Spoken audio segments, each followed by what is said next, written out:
मुझे आपसे ये पूछना है कि आजकल की भाग दौड़ जिंदगी में खुश रहने का क्या मंत्र है? जो मन में चिड़चिड़ापन आ जाता है, बात बात पे गुस्सा आ जाता है, मन अशांत हो जाता है। अच्छा, बोलो घी। घी। घी शुद्ध घी बोलो, डालडा नहीं। घी। घी ही बोलो घी। ही।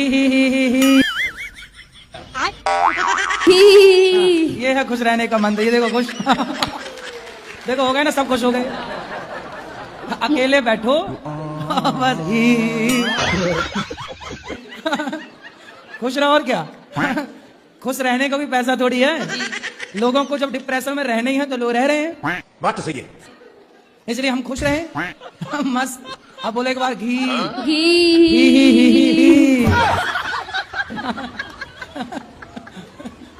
ही।